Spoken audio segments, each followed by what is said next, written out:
Donc en fait, la question c'est, bon, ce podcast-là, il est dans quelle position sur la catégorie entrepreneuriat par exemple? Top 3. Évidemment, au moins.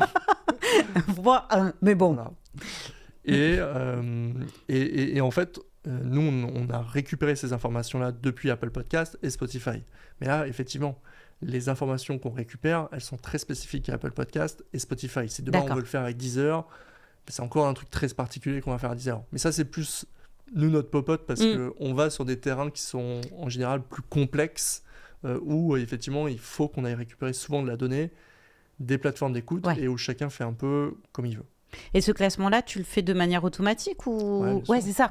Chaque jour, on a le classement à date sur chaque catégorie, dans chaque pays. Il y a, je crois que sur Apple, tu es à peu près à une centaine de pays, donc ça te fait beaucoup de résultats in fine, je me doute. et on traque ça tous les jours. Parce qu'en fait, moi j'ai tout de suite compris à quel point ça allait être une aide. En fait, sur tout ce qu'on allait faire, ça allait pouvoir nous être utile. Il n'y a pas un jour que je passe sans utiliser une IA aujourd'hui, que ce soit des fins personnelles ou à des fins pro. Bien sûr. Ça nous aide à coder plus rapidement. Oui, bien sûr, à vérifier aussi un certain nombre de lignes.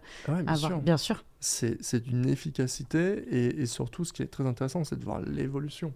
Mais même dans le domaine de l'audio, c'est passionnant ce qui se passe dans le domaine de l'audio, la voix. Quand tu vois, par exemple, les appels, quand tu commences à avoir des gens qui t'appellent, ou maintenant on les a captés, mais la première fois, c'est bluffant. Ouais, bien sûr.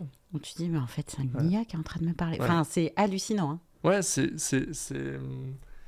assez impressionnant. Moi, j'avais déjà spoté qu'on aurait des IA qui allaient pouvoir mimer des émotions.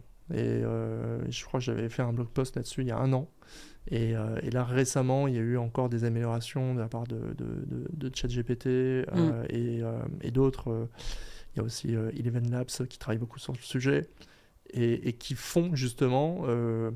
c'est assez drôle parce que tu sais, tu peux tu peux créer un script, et puis dans le script, tu vas dire là, ça c'est une blague, donc tu dois rigoler.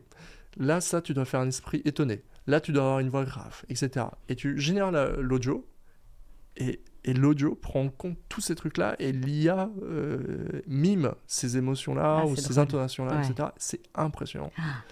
Et c'est là où... Alors évidemment, moi je suis impressionné, je trouve ça hyper intéressant. Et évidemment, il y a une autre part de chez moi qui me dit à quel point demain on va être capable de reconnaître le vrai du faux, et à quel point ça peut avoir une incidence sur tout ce qu'on vit, et tu vois, notamment dans des moments tels qu'on connaît en ce moment, avec un contexte un peu incertain politiquement et difficile. L'information, elle est quand même hyper importante.